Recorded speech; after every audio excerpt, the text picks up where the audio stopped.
Kunning muhim va dolzarb yangiliklari bilan dunyo yangiliklari o'z ishini boshladi. Vladimir Putin ishining salbiy tomonlari haqida gapirib berdi. Qurolli qushchalar O'zbekistonda ishlab chiqarilayotgan dronlar haqida. Tramp 3-muddatga saylanmoqchi emas, uning vorisi kim? Kim Chen In tanklarini yangilamoqchi. Britaniya Rossiyaning ehtimoliy hujumiga tayyorgarlik ko'rishni boshladi. Dinozavrlar davridagi do'zax chumolisi namunasi topildi. Vladimir Putin ishining salbiy tomonlari haqida gapirib berdi. Rossiya prezidenti Vladimir Putin uning ishida ish ko'lami ortib ketishi va yaqinlari bilan muloqot qilishga vaqti kam qolishi bilan bog'liq salbiy tomonlari borligini tan oldi. Rossiya prezidenti Vladimir Putinning aytishicha, ba'zida uning ish kuni tunda tugaydi. Vladimir Putin voris haqida gapirar ekan, Rossiyada rossiyaliklarning ishonchini qozonadigan bir nechta odam paydo bo'lishi kerak. Shunda xalq tanlovga ega bo'ladi, deb aytdi. Xalq ishonchiga ega bo'lmagan odamning jiddiy ish qilish imkoniyati bo'lmasa kerak. Bu mutlaqo prinsipial masala. Shuning uchun men bu haqda o'ylaganimda va bu haqda doimo o'ylayman. Albatta, mamlakat fuqarolarining bu ishonchini qozona oladigan odam, yaxshisi bir necha kishi paydo bo'lishi kerak deb o'ylayman, dedi Putin. Uning so'zlariga ko'ra, yangi hududlarga ega bo'lgan Rossiya aholisi hali hisoblab chiqilmagan. Hozir bu taxminan 150 million kishi. Davlat rahbari mamlakat salohiyati demografiyada ekanligini va mamlakat kelajagi shunga bog'liq ekanini aytdi. Bundan tashqari Putin 150 million kishi Rossiya uchun yetarli bo'lmagan ko'rsatkich ekanligini qayd etdi. Qurolli qushchalar O'zbekistonda ishlab chiqarilayotgan dronlar haqida. Geosiyosiy maydondagi o'zgarishlar, o'zaro kelishilgan o'yin qoidalarining devalvatsiyasi hamda tobora kuchayib borayotgan nizolar o'zi mavjudligi haqida qayg'urgan har qaysi davlatni harbiy salohiyatini kuchaytirish haqida jiddiy o'ylashga majbur qilmoqda. Global kuchlarning manfaatlari to'qnashgan mintaqa yuragi O'zbekiston ham mustasno emas. Uchuvchisiz uchish qurilmalarini ishlab chiqarish mamlakat mudofaa sanoatining muhim tarmoqlaridan biridir. Bu bilan bir nechta korxona hamda markazlar shug'ullanib kelmoqda. Qayd etilganidek, Lochin uchuvchisiz uchish qurilmalari oilasini tamsil etuvchi umumiy nom hisoblanadi. Lochin HA-341 modeli kuzatuv, razvedka ma'lumotlari to'plash kabi vazifalarni bajaradi. 3.54 mm, 2.6 mm hajmdagi dron vertikal ravishda ko'tarilib, 120 daqiqa davomida havoda qolishi, 50 km masofaga uchib borishi mumkin. Parvoz balandligi 4,5 kilometrni tashkil qiladi. Bundan tashqari qurilmani hujumkor missiyalarda ham qo'llash imkoni bor.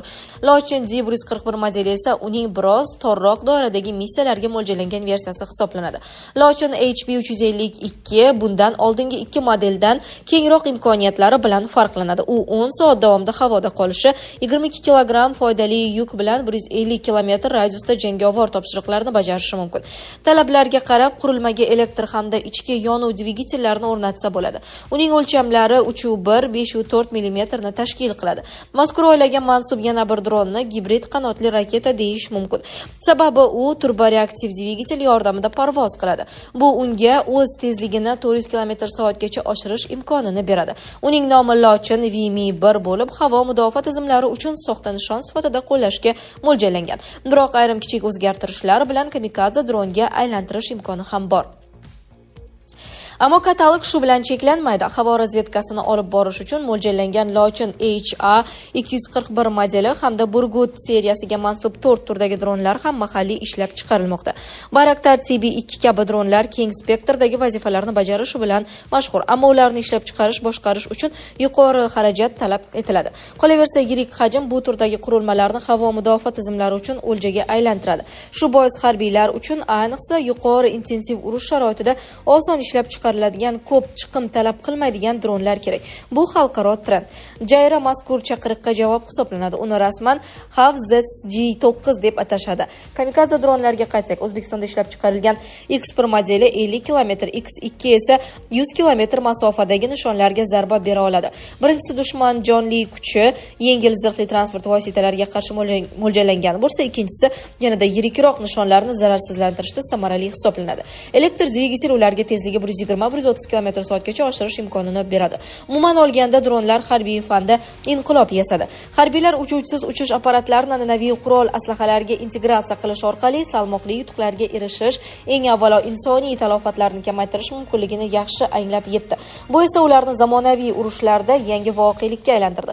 O'zbekiston ham o'z xavfsizligini mustahkamlash uchun bunga jiddiy e'tibor qaratmoqda. Mudofaa sanoat agentligi tasarrufidagi korxona va ilmiy markazlar xorij davlatlari bilan hamkorlik bilan bir qatorda ichki imkoniyatlarni ham ishga solmoqda.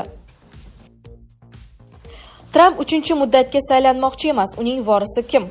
AQSh prezidenti Tramp 3-prezidentlik muddatiga nomzodini qo'yish imkoniyatini ko'rib chiqayotgani haqidagi ma'lumotni rad etdi. Bu haqda Oq uy rahbari NBC News'ga bergan intervyusida so'z ochdi.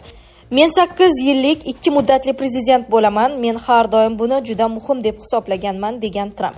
78 yoshli Tramp avvalroq AQSh prezidenti lavozimida 3 yoki hatto 4-muddat qolmoqchi ekani haqida hazillashmayotganini aytgandi. Biroq keyinchalik u o'z bayonotlarining maqsadi ommaviy axborot vositalarini soxta yangiliklardan tozalash ekanligini aytdi. Joriy yilning 2-may kuni esa Floridadagi qarorgohida yozib olingan intervyusida Tramp 2-muddat tugagandan so'ng prezidentlik lavozimida qolish imkonini ko'rib chiqishni so'ragan odamlardan ko'plab iltimoslar bo'lganini aytgan. Qanchadan-qancha odamlar shunday qilishimni xohlashadi, ammo bu men qilmoqchi bo'lgan ish emas, degan Amerika rahbari. Tramp keyingi saylovlarda AQSh prezidentiga Respublikachilar partiyasidan kim da'vogarlik qilishi mumkinligi haqidagi savolga 10-15 kishi borligini aytib, o'zining ehtimoliy vorislari borligini, xususan vitse-prezident James David Vance yoki davlat departamenti rahbari Marco Rubio bo'lishi mumkinligini aytgan. Kim Chen In tanklarni yangilamoqchi. Shimoliy Koreya yetakchisi Kim Chen In Koreya xalq armiyasi qisqa vaqt ichida zirhli texnikalar parkini yangilashi kerakligini aytdi. Qayd etilishicha, davlat rahbari harbiy texnikalar bilan tanishish chog'ida tanksozlikdagi yutuqlarni qayd etib ishlab chiqarishda ikkinchi to'ntarishni amalga oshirishga chaqirgan. Kim Chen In o'tgan asrdagi quruqlikdagi qo'shinlarimiz zirhli texnikasini eng yangi tanklar va zirhli mashinalarga almashtirish, qurolli kuchlarni qurish va quruqlikdagi qo'shinlarni modernizatsiya qilishda eng muhim masala ekanini ta'kidladi, deyiladi xabarda. Kim Chen Inning qo'shimcha qilishicha, texnika ishlab chiqarishda tanklarning zamonaviy urushdagi vazifasi va rolini aniq ifodalash va bilib olish kerak. Uning so'zlariga ko'ra, hozirda jangovar harakatlarni olib borishning subyektiv va obyektiv shartlari o'zgargan. Britaniya Rossiyaning ehtimoliy hujumiga tayyorgarlik ko'rishni boshladi. Buyuk Britaniya Rossiya tomonidan ehtimoliy harbiy hujumga qarshi tayyorgarlik ko'rishni boshladi. Bu haqda The Telegraph nashri xabar berdi. Ma'lumotlarga ko'ra, Britaniya hukumatı so'nggi marta 2005-yilda yangilangan harbiy favqulodda holat rejasi, milliy mudofaa rejasining yangilangan variantini ishlab chiqmoqda. Mazkur reja agar Britaniya dushman tajovuziga uchrasa, mojaro boshlangan dastlabki kunlarda hukumatning qanday harakat qilishi kerakligini belgilab beradi. Maxfiy hujjatda urush e'lon qilinishi holatida hukumatning javob choralari, vazirlar mahkamasi a'zolari va qirollik oilasini himoya qilish uchun mo'ljallangan bunkerlardan qanday foydalanish, temir yo'l va avtomobil yo'llari, fuqaro floti, pochta va telefon tarmoqlari, ommaviy axborot vositalarining ishlash tartibi hamda zaruriy resurslarni jamg'arish bo'yicha chora-tadbirlar bayon etiladi. Shuningdek, rejada mojarolar boshlanishining bir nechta ssenariysi keltiriladi. Ular orasida odatiy va yadroviy raketalar bilan to'g'ridan-to'g'ri hujum, shuningdek, ilk bor batafsil ko'rib chiqilayotgan kiber urush ssenariysi ham mavjud. The Telegraph nashriga ko'ra, ushbu reja yaqin 10 yilliklarda ommaga oshkor qilinmaydi.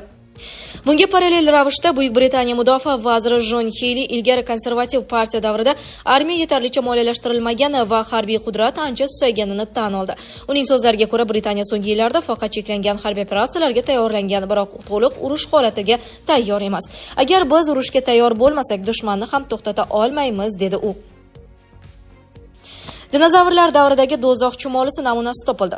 So'nggi tadqiqotlar natijasida Braziliya muzeyi kolleksiyasidan fanga ma'lum bo'lgan eng qadimgi chumoli namunasi aniqlandi. Bu ibtidoiy chumoli 113 million yil oldin dinozavrlar davrida yashagan. San-Paulo universiteti zoologiya muzeyi xodimi Anderson Lepeka 2024 sentyabr oyida universitet zoologiya muzeyida saqlanayotgan qazilma kolleksiyasini o'rganayotganda g'ayrioddiy namunaga duch kelgan. Braziliya muzeyi toshga aylangan hasharotlarning dunyodagi eng yirik kolleksiyalaridan biriga ega bo'lib, ular Braziliya shimoli-sharqidagi Kratadan jamlangan. Ohak toshda saqlanib qolgan va allaqachon qirilib ketgan bu hasharot do'zax chumolisi deb ataladi. 66-45 million yillar oldin yashab o'tgan bu tur bo'ri davri vakili va bugungi kunda tirik chumolilar bilan bog'liq bo'lmagan Hadmermans kichik oilasi a'zosi hisoblanadi. Tadqiqot mualliflariga ko'ra, bu chumolilar o'z evolyutsiyasining dastlabki bosqichidayoq butun sayyora bo'ylab keng tarqalganini anglatadi. Kashfiyot dastlabki bo'r davrida, ya'ni muhim o'zgarishlar davrida chumolilar qanday rivojlanganini yoritib beradi. Shuningdek, u dinozavrlar davrida yashagan chumolilarning g'ayrioddiy xususiyatlari haqida ham ba'zi ma'lumotlar taqdim etadi, deydi tadqiqotchilar. Sizlarga yetkazmoqchi bo'lganlarimiz shulardan iborat edi. Dunyo yangiliklaridan uzoqlashmang.